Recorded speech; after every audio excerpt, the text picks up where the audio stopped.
All right, here we are today. It's Alexandra and Slim the Barber. We're going to be cutting Lynn's hair into this sort of a pink style mohawk. And I'm going to do the fade, and Alexandra is going to do the top. What I start out with is a 3.5 metal guard going right up the center. Now, when I'm pulling the clipper off of the head, I'm making a soft guideline, so I'm wedging it out. We're using what's called a C motion. Lots of people call it different things, but basically it's just to make a soft guideline. I want to make sure that I keep the 3.5 low enough so that it doesn't go underneath the long hair on top. If you know me, one thing that I don't like is when it's disconnected.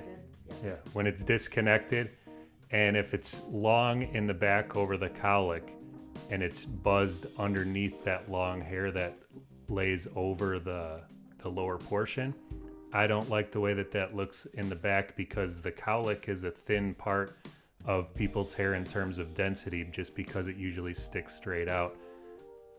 And on top of that, anything above the occipital bone tends to widen the hair density out as well. So you'll get like a stringy effect if you don't keep hair underneath the overlaying hair from the top.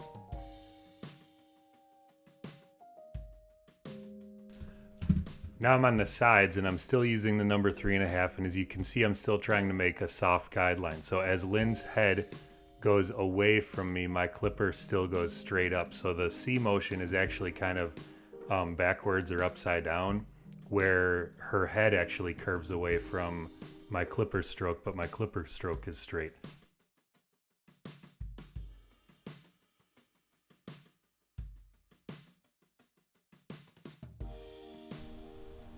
Do you always use metal guards, or do you prefer those over plastic? I do prefer metal blades over plastic, but I know a lot of people don't. A lot of really good barbers. So sometimes people will think that it's like not professional to use the plastic guards, but I've seen people who can fade better than me and they use the plastic guards. Okay.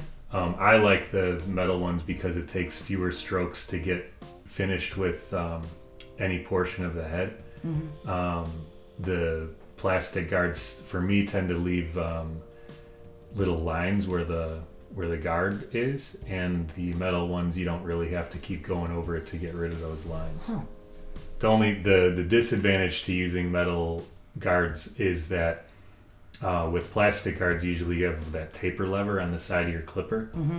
So the taper lever, you can push it kind of in between each guard, and you can actually get away with not even doing the C motion technique, but I still use it when I do use plastic guards, because I'll use plastic guards sometimes when I teach classes. Okay. Really, my main thing when I'm teaching is that it doesn't matter what number blade you're using, it's more of the techniques and what particular number makes it dark on each customer's head, and it's different for everybody. Usually just a number 1.5 with the metal blade, which is what I'm using right now. That's usually about 50% hair, 50% skin as to what you can see, and that's more like a number 1 with, just a number 1.0 with plastic guards. Okay. So with the 1.5 here, I'm going about halfway between her natural hairline and where I left off with the 3.5.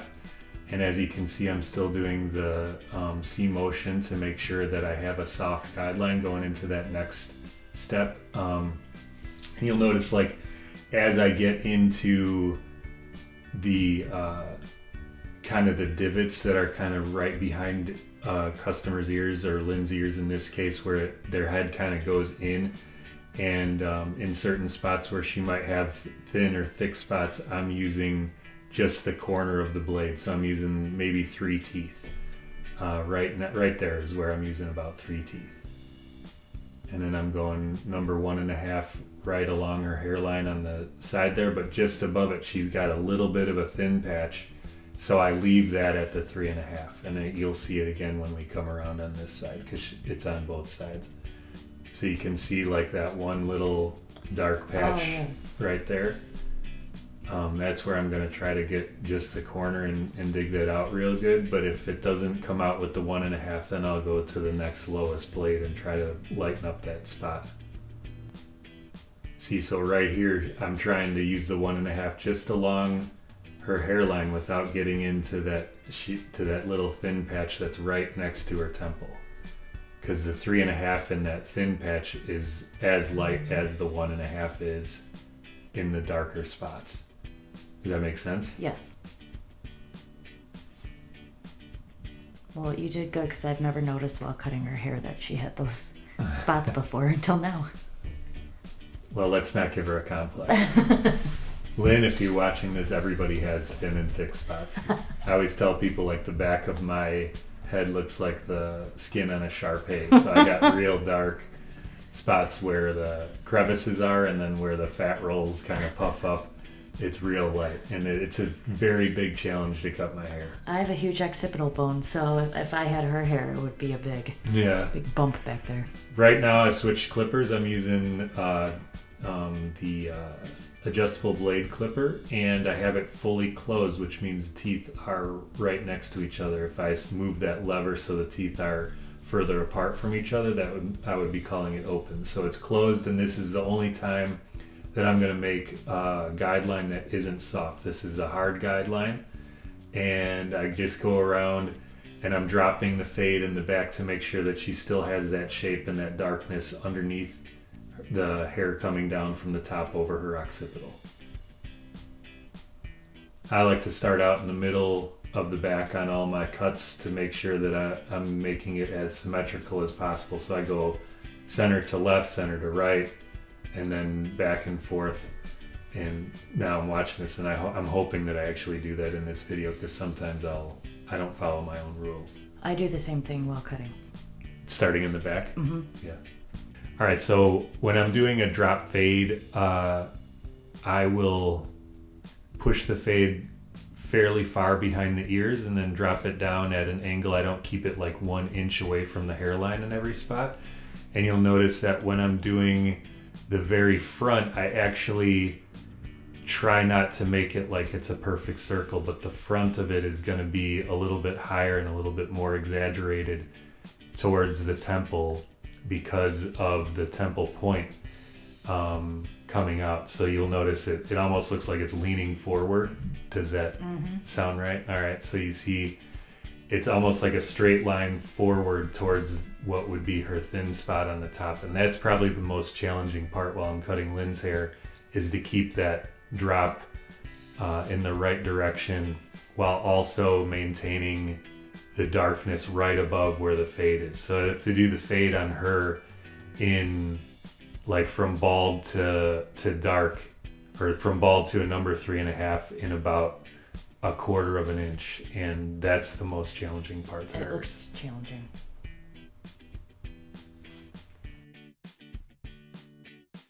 All right, so now I'm employing this technique called a skip guard technique, where I went from 3.5 down to 1.5 and then 0. So I skipped the number 1, the 1A, and the number 2. And what I'm doing right now is I'm connecting between the 000 and the 1.5. So I'm taking the 1 guard, which is on the clipper right now, and I'm just going up barely into the 1.5. It's not like I'm trying to cut any more of her hair. I'm just trying now to blend between 2 specific lines. I don't know like how when you cut, but I cut everything so that it's like a game of connect the dots.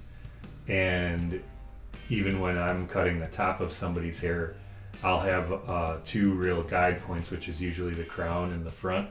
And then I try to make those 2 points connect without having any jagged pieces sticking out in between. And right now, it's a game of connect the dots from the 000 length to the 3.5. Okay. One reason why we waited so long to finish this video is that I felt like when we shot the first one, I don't know why I did this, but I was really trying to make it easier on you to cut the top. Mm-hmm. But I didn't cut it the way that I normally cut it. I usually take her fade up slightly higher than what I'm doing here. Okay. And for the life of me, I can't figure out why I thought that would be better for the video, but I ended up not being super happy with how the fade turned out, which is why we waited 3 or 4 months to actually do the voiceovers for this. And I went in and I redid her fade. Oh, okay. And I still, I don't know what I was thinking, why I didn't do it the same way I always do it, but sometimes I overthink things. Same. So right now I got a number 2 on here, and I'm connecting the dot between the 1.5 and the 3.5. There are now clipper blades that go in between the 2 and the 3.5. They have a 2 3/4. I don't use it very much, but I do have it, and sometimes it works out pretty good. Now, right now it's just a thing where while I'm cutting it, I'm kind of eyeballing where I need to cut out some dark places and make it lighter. So going into the 3.5, that's where it becomes really dark. And the 2 is still dark, but it's not quite as dark. And all I'm doing here is basically going in to try to connect between the 1.5 and the 2, or the 1.5 and the 3. And I don't have any specific points for you to look at on somebody's head. It's more just of an eyeballing thing when you're cutting. I always go with the higher number first. So if some of that number 2 didn't make the lines come out, or it still left some spots dark, I'll go in with the 1.5. And if the 1.5 leaves it too dark, I'll go in with the 1A blade, which is somewhat like saying a 1 1/4.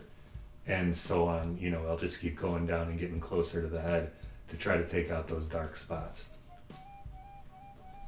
I was going to ask you what the 1A was. I'm not familiar with that.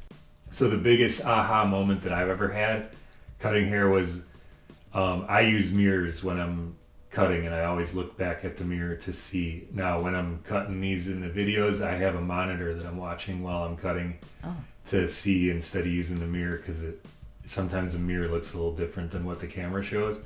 But the basic gist of it is while you're looking at it in the mirror or the monitor or whatever you're using, you could see something that's not blended or doesn't look exactly right. And then you go to fix it when you're looking at the person's head again, and I wouldn't be able to find it. So my father-in-law, who taught me how to cut, showed me, he said, you look in the mirror and you put your finger on the spot on the person's head that is the dark spot in the fade, and then you can always see it when you come back to it to look at it straight on to cut it.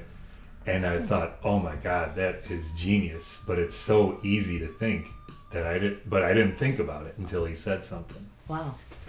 So now I'm using my lining clipper to give a nice sharp edge on her, from her temple peak point down to where her sideburn is. I don't know, do you call it a sideburn on a woman? Yes. Okay. Yep. And what I do is I just keep going over it gently. I don't want to push back too far into her natural hairline. That's one thing that I'm real cautious of, is I never push back hair into the natural hairline farther than what I absolutely need to, so it's usually 1/16 of an inch is as far as I want to go in. Otherwise they'll have a 5 o'clock shadow when the hair comes back in. So now I'm just getting the lower portion of the fade down to the lining clipper length, which is it's a 5-0. When you have a detachable blade clipper, it goes down numbers at a time, and they do have a 5-0 blade for detachable clippers, but they don't really work that well. So I use the lining clipper while I'm getting it ready to be balded out. And the lining clipper at 5-0 is the shorter length than with not the detachable but the adjustable blade clipper. With the blade all the way closed is a 000, and with it all the way open is just underneath the number 1.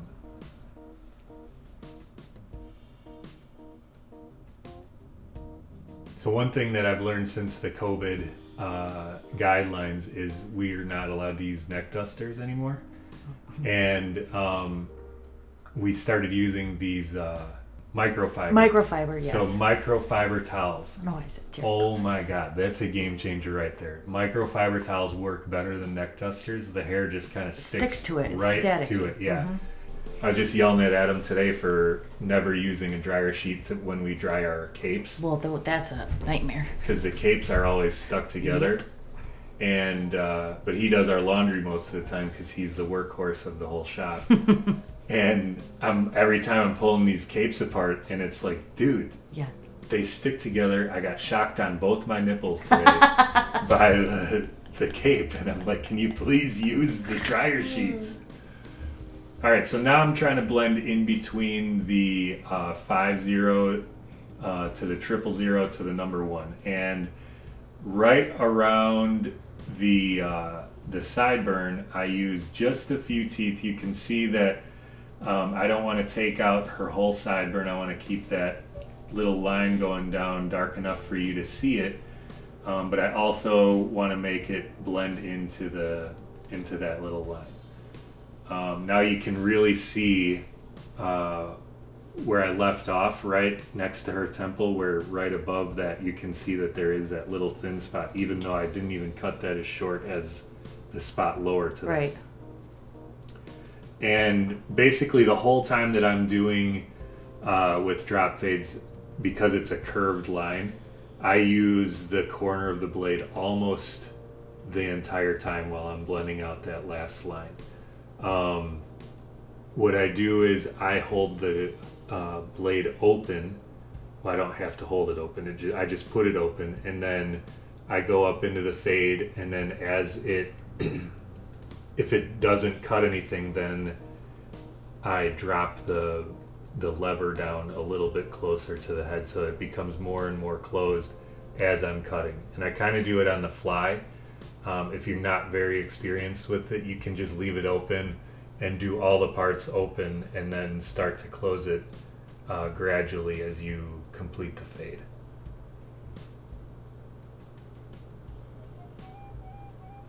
So now I'm trying to get into that little dark spot underneath the light spot, and I don't know how successful I am at this today, but once in a while I really nail it on her and other people, and other times it seems like I do while I'm cutting it, and then afterwards I'll look at it and I'm like, You know, not that most people would ever see it, but I know other barbers see it. I know I see it. We're our worst critic too, so. That's true. We tend to be perfectionists, or we should be, at least. Yeah, I can't let anything go. Mm-hmm.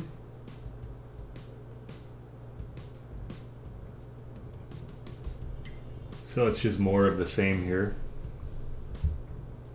And continually cutting with the blade open, and then as I get lower on the head, I gradually close the clipper. Okay. Did you have any of the tea yet? Yes. Is it okay? Yes, very good. Thank you. So this is more or less just repetitive stuff from the other side. You can just perfecting the little hairs that you've missed and going over everything. It stinks sometimes when I'm watching back my haircuts and I'm looking at one particular line in the fade, and I'm like, did I not see that? Did I miss that? Because I can see this one, like it's just behind her left ear right now.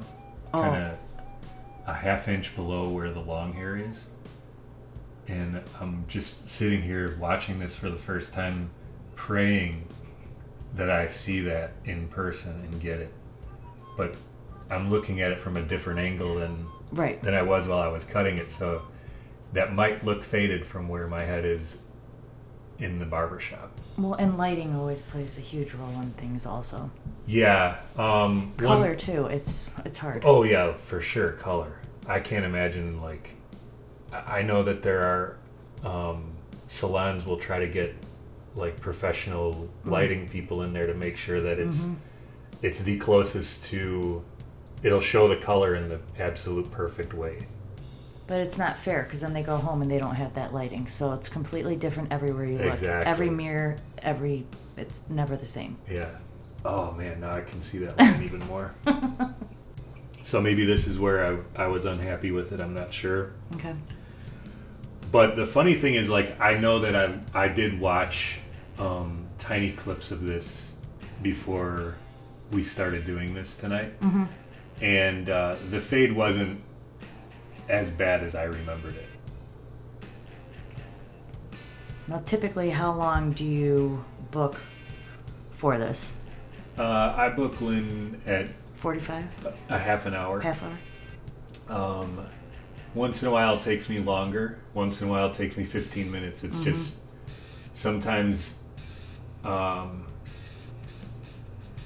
on it and I hit everything right the first time. But I really sometimes have a difficult time getting the drops right, and I might, while I'm hitting it with just the corner of the blade, I might accidentally hit like a spot that's already light, and I'll be like 1/16 of an inch off from the spot that's dark. And then it makes it worse because now not only did I not hit the dark spot, but I made the light spot even lighter, and then trying to blend that out. And I don't know how many barbers have the same problem that I do. Maybe I'm just not as proficient in these drop fades or with any type of thin and thick spots, but I try to make it look as good as I can. Well, I couldn't do that. And one side grows on. Yes! All right, I got that line. Thank God. I did see it. Okay. Because that was going to eat at me. Just watching that would have made me sick. Okay, so now when I get towards the crown of her head as it starts to curve away from me, I like to fine tune it with just a little taper comb and my adjustable blade clippers. The reason that I like to do that is that it's just a little bit more control. It's easier to make a mistake because you don't have that guard, per se. Like it's not going to automatically keep you 3/8 of an inch away from somebody's head. But as long as you kind of are very careful with it, it's actually can sometimes be easier than using the I use mine, we call it neck trimmers. So I do that also when I do men's cuts or women's cuts like this. I'll go through and I just kind of eyeball it and freehand it. Right. And I do find it very helpful. But yeah, if your hand twitches or something happens, then you're in trouble. So. Right. Or if you maybe misjudge it. Yeah. But that's one thing I like, even when I'm doing just a regular businessman's haircut where it's just a little bit tapered, like down to a half an inch or something at the very bottom. I always start out with like a 3 or a 4 blade. Okay. And I use that as my guiding point so that I can put the hair that's been freshly clipped like right through the teeth of the comb before I start doing clipper over comb, because I cut everything clipper over comb. Okay. And then you'll see like I'm doing the same thing here where the guideline is something that I did with the machine at a definite level, 1.5, 3, 2, whatever it is. And then I'm holding the teeth of the comb away from the curvature of her head so that that blend is easier to make. And I don't have any guesswork about how short the very bottom is going to be because it's already been cut with the machine. Okay. I'm terrible at sectioning hair too, by the way. Like I'm awful at it. So this, like, I look like... You're fine. I look like this one guy comes in all the time, and if I ask him how something's going and he doesn't know how to do it, he's like, oh, it's like watching a monkey try to off at a football. But I'll edit that out.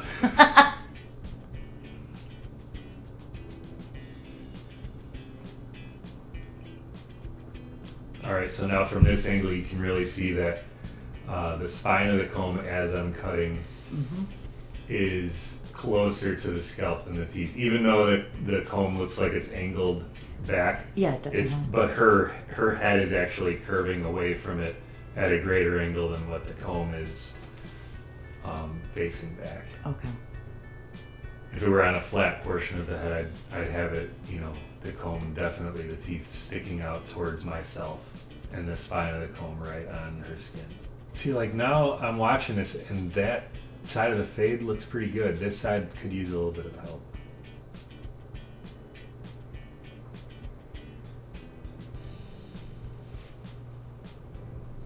Now, like, I can see where I did not cut that I normally do cut before she goes to, I think, is the very bottom of the long hair. Mm-hmm. Do you see that? Mm-hmm. Like, I normally blend that in a little bit more than what I did right that day, because I was like, well, I don't want to cut too much off and then take away from the video portion of where it's being blended using the shears, which I'm sure, you know, I usually, shear over comb that area a little right. bit afterwards, just because I'm shortening the hair also. Right. So that's why I left it. Yeah. And then I think once it was cut in a little bit higher, that portion of the fade looked like it dropped down and wasn't as high as it should be. Okay. All right. So now this is called a foil shaver. And the foil shaver gets closer than the lining clippers, and now this is really bald. This is like baby's butt, you know. Even with, I got a super thick beard and pretty coarse hair, and if you use this on me and you rub your hand over my face or my hair where you've used it, it feels very smooth.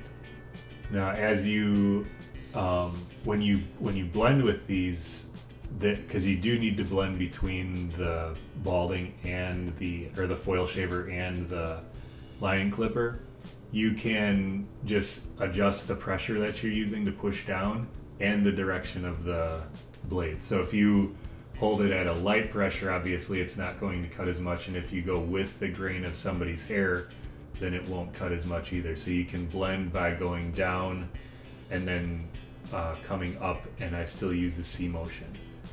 All right, so here you go. Alexandra, you ready? Yep, I'm ready, I think. All right, so what are we doing? All right, so typically I cut Lynn's hair after she sees Slim, and I usually shampoo her, but for the sake of the video, I am saturating her hair with water. I want to get the hair as wet as I can. That was a fancy move. Yep. Oh, with my comb. Yeah. Want to show off for the video, Looks you know? like a butterfly knife. So for Lynn, I section out 3 sections, leaving the sides, and I take her hair, I cut the front first. Do you have a reason for cutting the front first? I like to use that as my guideline. Okay. So typically, I'll cut her bangs, use that as my guideline, and then I tend to, midsection of her head will over direct the hair. Okay. And then I like to hold it up right now, and I usually ask her how much she wants taken off. Right. Lynn has very thick hair, and it grows quickly, so typically we do about 1 inch. So you'll see I start to, right about here, over direct my fingers slightly. In which direction? Towards the back? Towards the back of the head. Yep. Okay. Like right there. And because why? I leave that, I want that back area where her occipital bone is, I want that to be longer. Okay.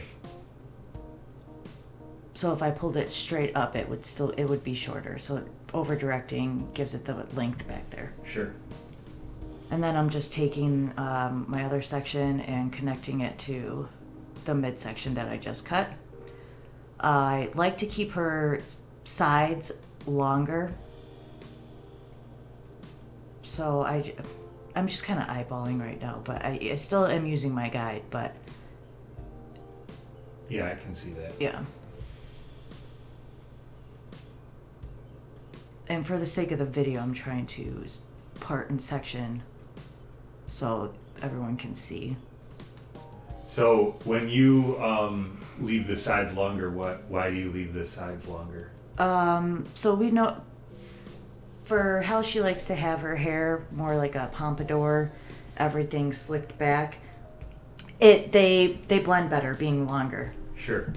So we like the middle section to be a little shorter, and then the sides going longer, blending into, if that makes sense. Yeah. So the sides can kind of sweep up. Yes. And into the style that she right. wears it. Okay. It makes sense hearing you say that and watching you do it. Mm-hmm. It's not something that I would have thought of. Yeah, that's why. And That's why I'm pulling everything up instead of cutting straight down also. Sure.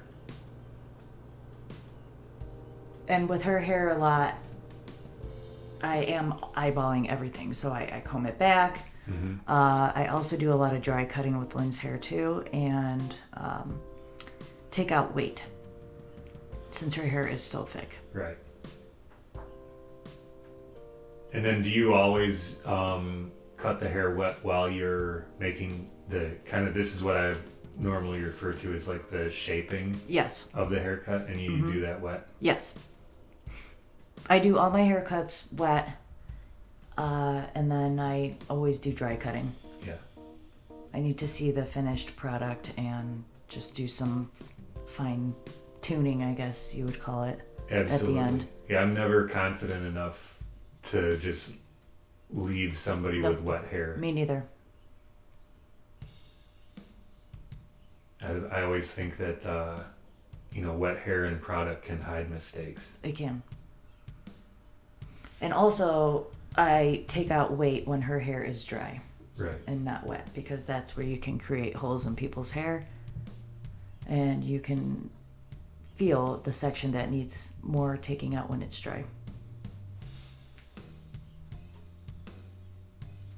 So right here, I'm just kind of pulling everything back, and like I said, I'm putting my fingers through her hair a lot. Hey, you have to. Yeah.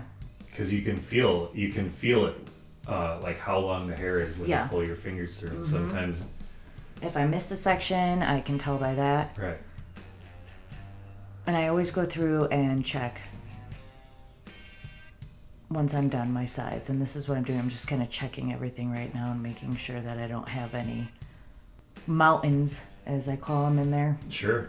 Using my fingers to put her hair in the style that as she wears it. And then I do tell her to go through and feel it to make sure that everything is the length that she wants it to be. Okay. So before I blow dry, I put a gel in her hair. And then I'm just blow drying, getting all of the wetness out. So I was watching somebody the other day put a flat iron through their hair while it was like soaking wet. Oh, was it behind the chair? I don't remember, but it was like steaming. Yes, I saw the same video. And Yep, I know what you're talking about. like, I know when I was in school, I didn't know that you're supposed to get the hair mostly dry before you start to style it with a blow dryer. That's something that I kind of with a learned round along brush. the way. Yeah. Yeah. Most women, a lot of women always say that, oh, I can't get my hair as, smooth as you did, or I can't use a round brush. You want your hair to be majority dry before you put a round brush in it, otherwise it's going to get tangled in there. Right. And for her hair right now, I'm using a vent brush, and again, just getting all the moisture out. Mm-hmm. Sometimes I will use a small round brush right in her front area to get that bevel. Yeah. So I'll over direct the bang and then make it go up like right here. So I'm going to blow dry this area by her occipital bone towards the end, and then I usually do shear over comb back here just to blend everything and soften that line. Mm-hmm.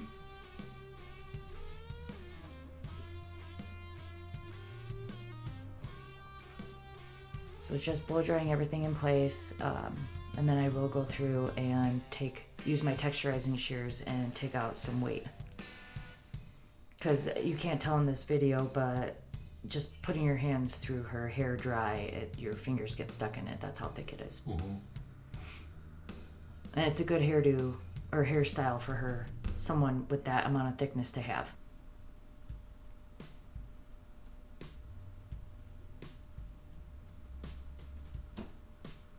And you can see the front has more height because I do take that a little shorter, and she likes that front to be shorter. If it's too long, it doesn't lay right and just kind of flops over. Mm-hmm. Right.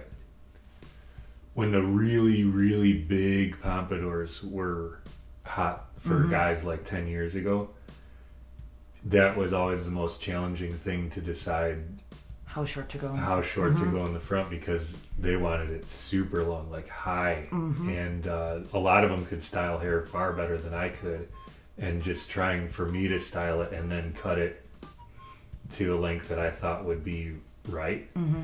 Oh man, it was tough. And she's trained her hair to go back like this, so it just works well. Yeah. And she doesn't have like real pronounced cowlicks along the front of her hairline either, so that helps. Mm-hmm. At least that they don't change directions in the wrong spots. Yeah, thank God. Yeah. So right here, this is where I'm gonna just do a little shear over comb just to soften that a little bit. And this is with regular shears. This isn't thinning shears. This is with regular. I'm just barely going over that. Mm-hmm. You could see right there how thick it is. And then I point cut into that area just to soften that line again. Okay.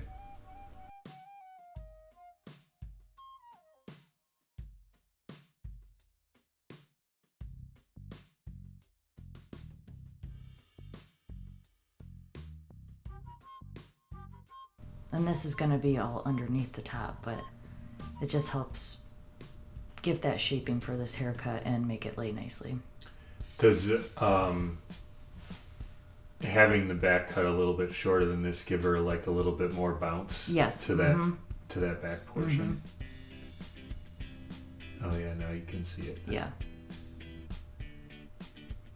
And then I'll go in and do more point cutting just to blend that more. And you've already made the general shape by cutting it while it was wet. Yes. And the general length that you want it to be.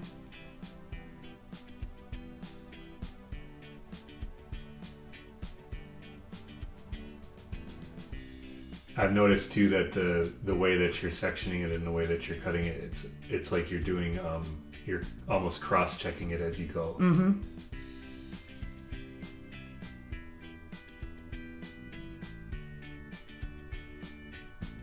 And that bothers me looking at that, how that back is sticking, like each time I go through it, it bounces right back up. But that's just how, once we put the product in there too, that will lay down, but I can see.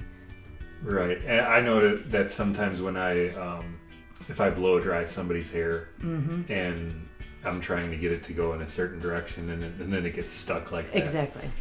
It's not necessarily because of the haircut is wrong. It's just that it dried that way. Mm-hmm. So right now I'm just going on to the sides too because I don't want them too long, but point cutting them is going to blend the sides into the back area a little bit better. Sure. Now I know when I do full haircuts on people who have this hairstyle, that's always kind of the most difficult part for me, is trying to decide on exactly how much to take out in that area, top back corner. Mm-hmm. Yeah, because if you go too short, it's going to stick up and just not blend, no matter how much product you put in there. Right, so that's why I like to put this part on you, because I don't want to have that responsibility. Thanks. You're welcome. All right, so now you're using texturizing shears? Yes. Yep. So I'm just kind of going on I don't want to go to her root, so I'm just kind of going on her ends. Just slightly, because you can see while I'm pulling it through how thick it is and that my comb gets stuck in there. Right.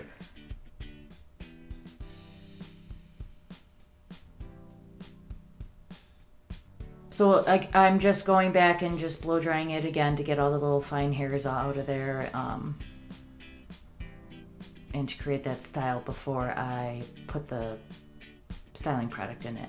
See, like I like the shape of this haircut, but I can see where I did not like my fade is right beneath her occipital.